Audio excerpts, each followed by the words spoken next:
আমার মামার বাড়ি মোহনপুরে। কাজের ব্যস্ততায় বহুদিন যাওয়া হয়নি।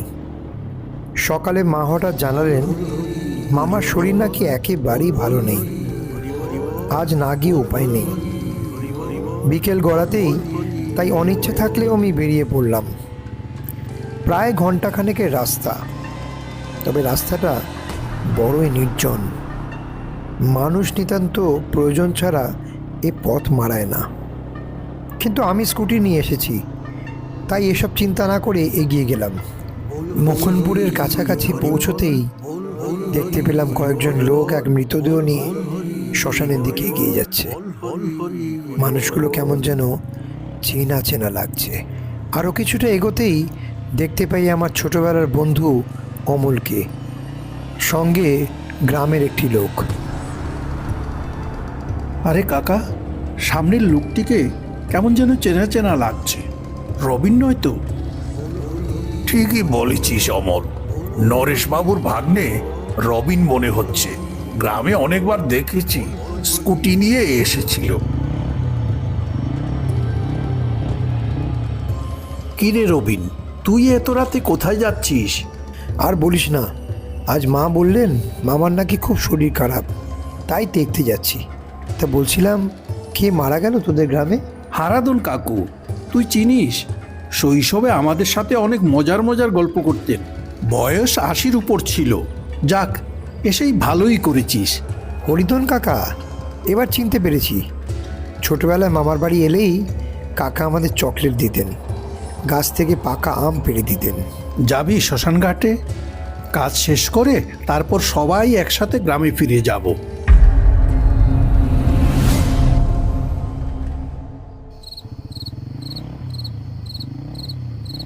কাকা, আমি রবিনের সাথে গেলাম। আমি ওর অনুরোধ ফেলতে পারলাম না। শ্মশান ঘাটে এসে দেখি কাকা আমাদের আগেই চলে এসেছেন। পুকুর ঘাটে মৃতদেহ রেখে সবাই কাঠ আনতে জঙ্গলে যাচ্ছে। আমি পুকুর ঘাটে বসে পড়লাম। কাকা চলো তাড়াতাড়ি, কাঠ কাটতে হবে। সুমন বাবা, কিছুক্ষণ বসো, আমরা কাঠ আনতে গেলাম। মৃতদেহের পাশ থেকে দূরে যেও না, বুঝতেই পারছো রাতের বেলা। শোন, এই জঙ্গলের আশেপাশে অদ্ভুত শব্দ শুনতে পাবি, কিন্তু ভয় পাবি না। আমরা যাব আর ফিরে আসব। আমাকে বলছিস নাকি ভয় দেখাচ্ছিস? দেখ ভাই, ভয় পেলে কিন্তু আমি স্কুটি নিয়ে পালিয়ে যাব। না না, ভয় দেখাচ্ছি না। তুই কিছুক্ষণ দাঁড়া, আমরা যাব আর আসব। খেয়াল রাখিস শেয়াল কুকুর যেন কাছে না আসে। ঠিক আছে ঠিক আছে, কথা না বাড়িয়ে এবার তাড়াতাড়ি যা। জানিস তো শ্মশান ঘাটে আমার ভীষণ ভয় লাগে। অসুবিধা হলে চিৎকার করে ডাক দিও, আমরা তাড়াতাড়ি চলে আসব। এলাম। ওরা চলে যেতেই বুকের ভেতর ভয়টা একটু নড়ে চড়ে উঠল। সামনে একজন মৃত মানুষের দেহ পড়ে আছে। চারিদিকে নিস্তব্ধতা, পুকুরের কালো জল, দূরে ঝিঝি পোকার ডাক। কিছুক্ষণের জন্য আমি পুকুর ঘাট থেকে সরে এলাম। দূরে ভয়ঙ্কর কিছু একটা চোখে পড়ল। তিনটি প্রাণী আমার দিকে ভয়ঙ্করভাবে তাকিয়ে আছে।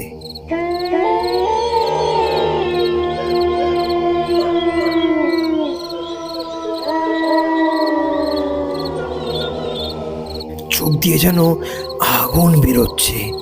ভয় আমার শিরদাঁড়ায় ঠান্ডা স্রোত বয়ে গেল। তবুও সাহসের সাথে আমি দাঁড়িয়ে রইলাম। জানি আমি এখান থেকে সরে গেলে ওরা লাশের উপর ঝাঁপিয়ে পড়বে।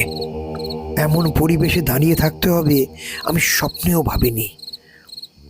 অন্ধকার অনেকটা সরে গেছে, এখন বেশ স্পষ্ট দেখতে পাচ্ছি। বাতাসটা ভারী হয়ে এলো। কতক্ষণ যে এইভাবে দাঁড়িয়ে থাকতে হবে বুঝতে পারছি না। হঠাৎ পেছনে শব্দ অনুভব করলাম।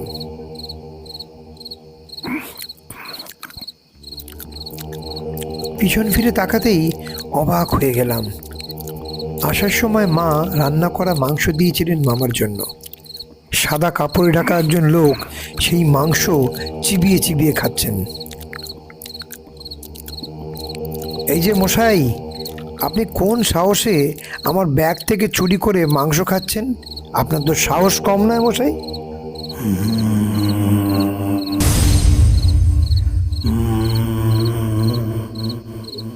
কি হয়েছে?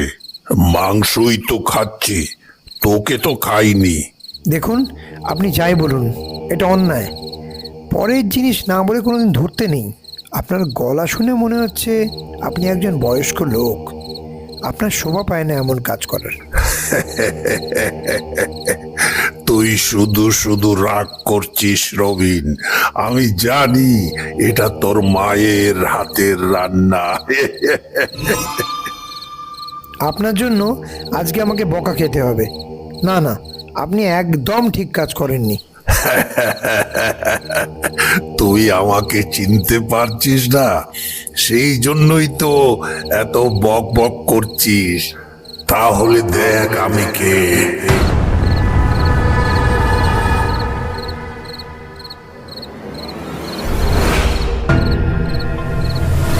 হারাধন কাকু, আপনি আপনি তো মারা গেছেন, তাহলে আবার কি করে ফিরে এলেন?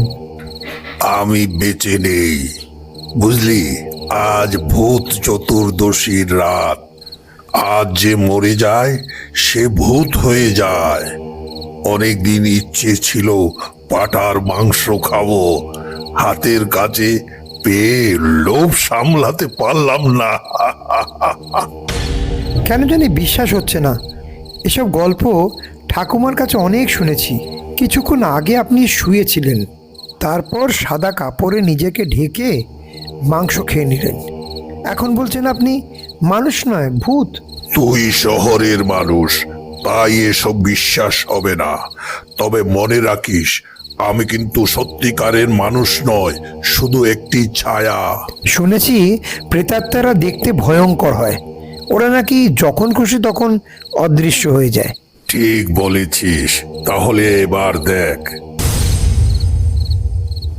এবার নিশ্চয়ই আমাকে দেখতে পাচ্ছিস না, তাই না? আমি তোর সামনে দাঁড়িয়ে আছি। অদৃশ্য কেউ সামনে থেকে দাঁড়িয়ে কথা বলছে ভাবতেই আমার গা শিউরে ওঠে। চিৎকার করে মাটিতে লুটিয়ে পড়লাম। কতক্ষণ এভাবে পড়েছিলাম তা আমার ঠিক মনে নেই। এ রবিন, রবিন, সবাই চলে গেছে, আর বেশিক্ষণ আমাদের এখানে থাকা ঠিক হবে না। প্রয়োজনে ওকে কাঁধে তুলে নিয়ে চলো। আজ ভূত চতুর্দশী, বুঝতেই পারছো। এই রবিন, রবিন, উঠে পড়। রবিন,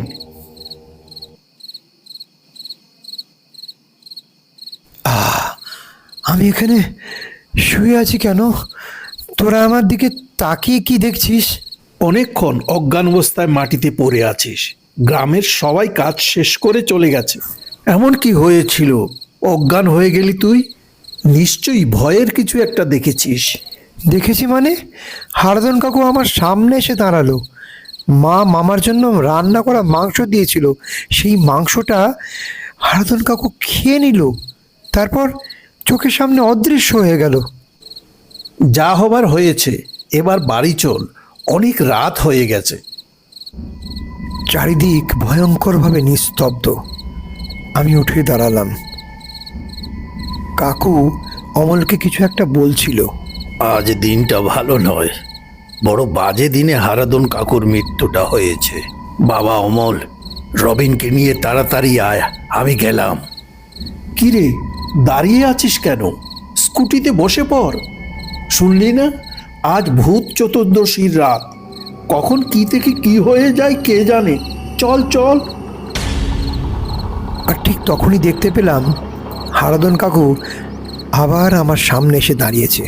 আজ পাঠাত মাংস খুব ভালো ছিল, মাঝে মাঝে আমার জন্য দিয়ে আসিস।